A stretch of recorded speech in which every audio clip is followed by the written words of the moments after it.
Hello students, very good morning all of you. हम अपने last lecture में nucleophilic addition reaction of carbonyl groups discuss कर रहे थे। तो आज हम उसी में अपने नेक्स्ट रिएक्शन डिस्कस करेंगे और वो है रिएक्शन विद एल्कोहल। ठीक है। तो जो न्यूक्लियोफिलिक एडिशन रिएक्शन है उसमें अब हमारे पास कार्बोनिल कंपाउंड है, एल्डिहाइड हो सकता है या फिर कीटोन हो सकता है। उसकी रिएक्शन हमने किससे करवानी है? एल्कोहल से। ठीक है। अब जो अल्कोहल है वो बहुत ही वीक न्यूक्लियोफाइल होता है। तो इस वजह से जो वीक न्यूक्लियोफाइल है और यहाँ पर जो कार्बन है उस कार्बन पे पॉजिटिव चार्ज स्लाइटली पॉजिटिव होता है तो ये भी वीक न्यूक्लियोफाइल, ये वीक इलेक्ट्रोफाइल हो गया। तो यहाँ पर रिएक्शन हो ही नहीं पाती है। तो रिएक्शन की स्पीड इंक्रीज करवाने के लिए हम किसका यूज करते हैं? ड्राई HCl का। ड्राई ही क्यों होता है वो आपको आगे समझ में आ जाएगा। तो क्या कहते हैं, हम ड्राई HCl का यूज करेंगे। HCl क्या करेगी? HCl increases the electrophilicity of electrophile carbon. Carbonyl carbon की इलेक्ट्रोफिलिसिटी इंक्रीज करवा देगा मतलब कि इसके ऊपर जो पॉजिटिव चार्ज है वो पॉजिटिव चार्ज का मैग्नीट्यूड इंक्रीज कर देगा। तो अब पॉजिटिव चार्ज का जब मैग्नीट्यूड इंक्रीज कर देगा इसका मतलब पॉजिटिव चार्ज बहुत ज्यादा बढ़ गया। अब पॉजिटिव चार्ज बढ़ गया तो उसके ऊपर कौन अटैक कर देगा? ऑक्सीजन का जो लोन पेयर है वो इजीली अटैक कर देंगे। मतलब पॉजिटिव चार्ज ज्यादा होगा तो वो अल्कोहल को अट्रैक्ट कर लेगा जल्दी से। ठीक है। जो रिएक्शन होगी वो रिवर्सिबल होगी। तो जब अल्कोहल के साथ रिएक्शन करेंगे तो जो कंपाउंड बनाएंगे उन कंपाउंड को क्या बोलते हैं? Form acetals. And acetals are gem di alkoxy. Gem का मतलब क्या होता है? सेम कार्बन पे। ठीक है। डाई एल्कोक्सी मतलब ईथर, दो ईथर अटैच होंगे, same ether on same carbon atom. So we called gem di alkoxy. ठीक है। In presence of dry HCl तो क्या होगा ये ये इंक्रीज करवाएगा इलेक्ट्रोफिलिसिटी, ये इस कार्बन पे अटैक करेगा और फर्स्ट स्टेप में क्या बन डालेगा? ये बन जाएगा हमारे पास। ठीक है। तो अभी सिर्फ एक ही एल्कोक्सी ग्रुप जुड़ा हुआ है इसलिए हम इसको क्या बोल सकते हैं? Hemy acetal. एसिटल का मतलब जैम डाई एल्कोक्सी, दो एल्कोक्सी। हेमी का मतलब आधा हो गया है ना, आप मैथ में पढ़ते भी हो हेमिस्फेयर, तो हाफ। तो ये रिएक्शन हाफ हो गई है, एक एल्कोक्सी ग्रुप अटैच हो गया, इसलिए इसको क्या बोलते हैं हम? Hemi acetal. अब नेक्स्ट स्टेप में क्या होगा? ये जो हमारे पास हेमी एसिटल आया इसकी फिर से रिएक्शन होगी अल्कोहल के साथ। वो जो रिएक्शन मिक्सचर है उसमें जो अल्कोहल है वो फिर से रिएक्शन करेगा एसिड हेमी एसिटल के साथ इन प्रेजेंस ऑफ ड्राई HCl। तो फिर से क्या होगा? ड्राई HCl H पॉजिटिव किस पे अटैक करेगा? वो ऑक्सीजन के ऊपर, H2O की फॉर्म में बाहर निकलेगा। तो ये ड्राई क्या करेगा? वाटर को एब्जॉर्ब कर सकता है ना। तो ये ड्राई का फायदा हुआ कि ये वाटर को एब्जॉर्ब करेगा, रिएक्शन को फॉरवर्ड में शिफ्ट करवा देगा और उसकी जगह पे कौन जुड़ जाएगा? ये हमारा एल्कोक्सी ग्रुप। तो इसको हमने क्या नाम दे दिया? Acetal. This is called acetal. जो वाटर रिमूव हुआ उस वाटर को कौन एब्जॉर्ब कर लेगा? Dry HCl। और जो रिएक्शन होगी वो फॉरवर्ड में शिफ्ट हो जाएगी अकॉर्डिंग टू लुई शैटलियर प्रिंसिपल। ठीक है। एग्जांपल देखो अब इसका। फॉर एग्जांपल हम क्या ले लेते हैं? एसीटोन ले लेते हैं। कीटोन या एल्डिहाइड कोई भी, बट स्टीरिक हिंड्रेंस कम होना चाहिए वरना रिएक्शन नहीं होगी। स्टीरिक हिंड्रेंस जितना कम होगा रिएक्शन उतनी जल्दी हो जाएगी। तो फर्स्ट स्टेप ड्राई HCl। क्या होगा? HCl ऑक्सीजन पे अटैक करेगा, ऑक्सीजन पे पॉजिटिव, वो पॉजिटिव इस कार्बन से इलेक्ट्रॉन विड्रॉ करेंगे, कार्बन पे हाईली पॉजिटिव होगा और उस पॉजिटिव पे ऑक्सीजन अपने लोन पेयर से अटैक कर देगी और क्या बना लेगा? फर्स्ट स्टेप में, फर्स्ट स्टेप में हमारे पास ये आंसर आ जाएगा। ठीक है। Methoxy Hemy एसिडल form. Next step में क्या होगा? ये जो कंपाउंड बना ये फिर से रिएक्शन करेगा।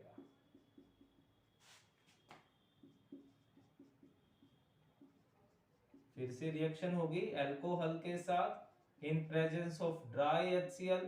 अब ड्राई HCl के यूज याद रखना, इलेक्ट्रोफिलिसिटी बढ़ाई इसने, साथ में वाटर को एब्जॉर्ब किया जिससे रिएक्शन फॉरवर्ड में शिफ्ट हो पाई। ठीक है। प्रोडक्ट को आप जितना बाहर निकालते जाओगे रिएक्शन उतनी ज्यादा प्रोडक्ट में शिफ्ट होती चली जाएगी। तो ये हो गई हमारी एसिटल रिएक्शन। ठीक है, अब इसमें जो साइक्लिक एसिटल भी पेपर में पूछ लेते हैं। अब ये साइक्लिक एसिटल क्या होगा, तो जब वो साइक्लिक फॉर्म में हो, मतलब क्या होगा, देखो यहां से अगर हम अल्कोहल किसकी फॉर्म में ले लेते हैं, ग्लाइकोल की फॉर्म में, ग्लाइकोल का मतलब इथेन 1,2 डाइओल, तब उस केस में क्या हो जाएगा, जैसे ये इस बार हम एल्डिहाइड ले लेते हैं। ठीक है, इसकी रिएक्शन किससे करवानी है, ग्लाइकोल के साथ। This is glycol ethane 1,2 diol. Reaction किसकी प्रेजेंस में होगी, ड्राई HCl के साथ। जो रिएक्शन होगी वो किसके साथ होगी, ड्राई HCl के साथ। ठीक है, अब जब रिएक्शन होगी ड्राई HCl के साथ, तो वही से पूरी की पूरी 2 स्टेप होंगी, बट हम डायरेक्ट आंसर लिख सकते हैं। ड्राई HCl H पॉजिटिव देगा, ऑक्सीजन पे अटैक होगा, कार्बन पे पॉजिटिव, और इस कार्बन के ऊपर कौन अटैक कर देगा, ये वाला ग्रुप अटैक कर देगा।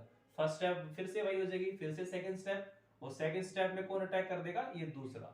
और डायरेक्ट आंसर हम क्या लिख सकते हैं, हमारे पास क्या आ जाएगा,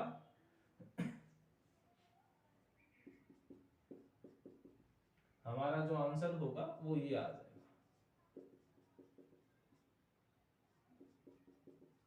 this is form cyclic acetal, ये आंसर। ठीक है, तो सिंपल से था, वाटर है, वाटर यहां से रिमूव हो जाएगा। तो ये अपने ये फर्स्ट रिएक्शन जो थी वो खत्म हो गई, न्यूक्लियोफिलिक एडिशन रिएक्शन।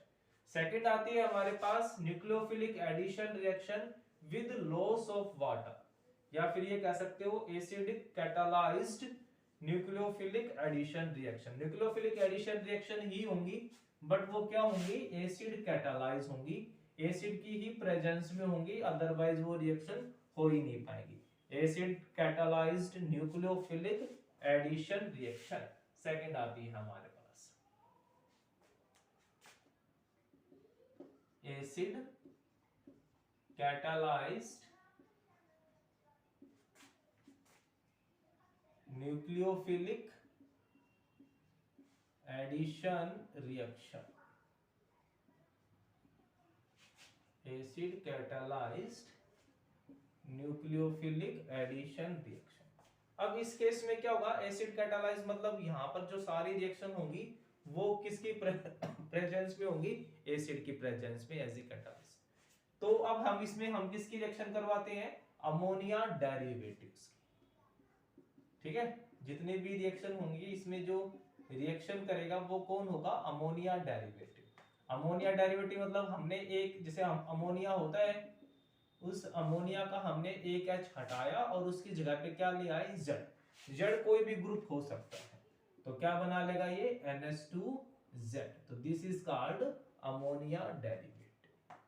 ठीक है, तो कार्बोनिल ग्रुप है हमारे पास, रिएक्शन हो रही है अमोनिया डेरिवेटिव के साथ, और जो pH वैल्यू होगी वो कितनी लेनी है हमने, 4 to 5। जो pH होगा 4 to 5, मतलब जो रिएक्शन एसिड कैटालाइज है बट फिर भी हम वीक एसिड लेके चलते हैं, और जो प्रोडक्ट आएगा वो क्या आ जाएगा हमारे पास, NZ plus H2O, water remove हो जाएगा यहाँ से। ठीक है, सिंपल सी रिएक्शन है, H2O रिमूव होगा और ये आ जाएगा। अगर हम बात करें इसके मैकेनिज्म की, तो कैसे ये रिएक्शन होगी वो देखो ध्यान से।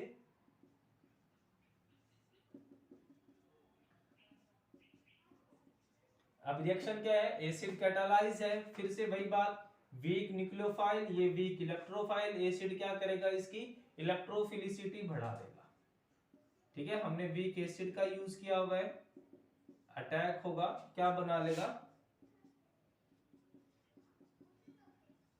अब जब ऑक्सीजन के ऊपर पॉजिटिव चार्ज होगा तो ऑक्सीजन क्या होगा, हाईली अनस्टेबल, किससे इलेक्ट्रॉन विड्रॉ करेगा, इस कार्बन से। तो कार्बन के ऊपर जो पॉजिटिव स्ट्रेंथ थी वो और ज्यादा बढ़ जाएगी, और वो क्या किसकी तरह बिहेव करेगा, एक स्ट्रॉन्ग इलेक्ट्रोफाइल। अब ये स्ट्रॉन्ग इलेक्ट्रोफाइल किसको अट्रैक्ट करेगा, न्यूक्लियोफाइल को, अमोनिया डेरिवेटिव्स को। तो नेक्स्ट स्टेप में क्या होगा,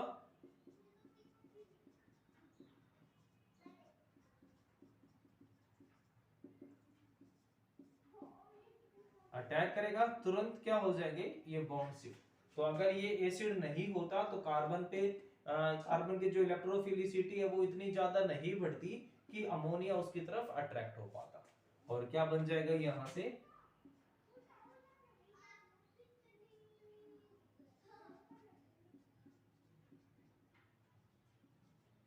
और इसके ऊपर पॉजिटिव चार्ज। अब नाइट्रोजन इलेक्ट्रोनेगेटिव है, किससे इलेक्ट्रॉन छीनेगी, हाइड्रोजन से।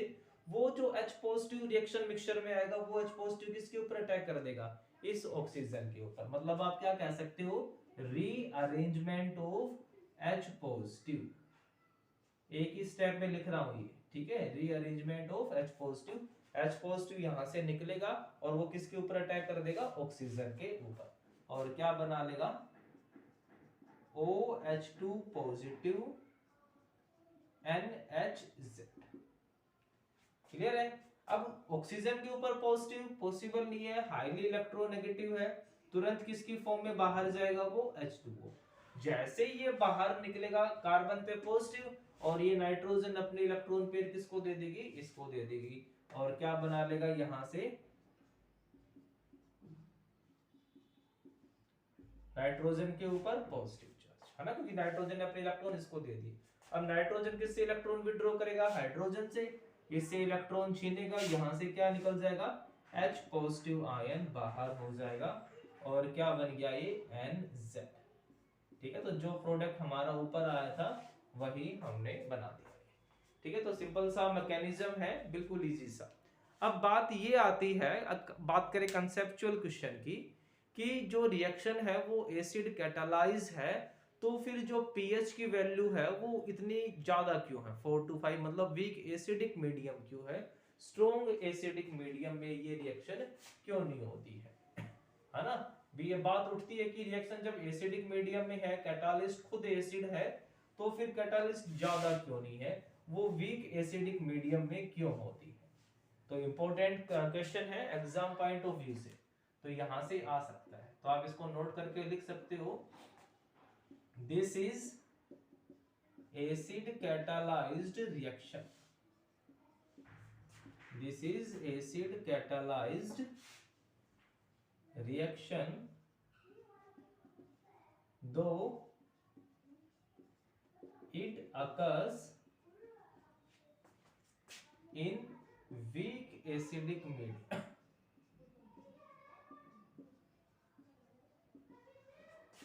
reason because in strong acidic medium, in strong acidic medium the ammonia derivative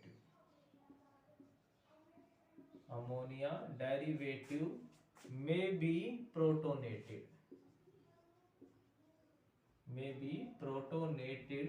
and thus lose its nucleophilic character,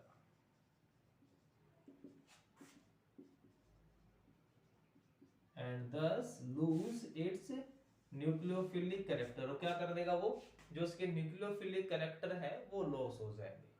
ठीक है, thus the reaction never take place।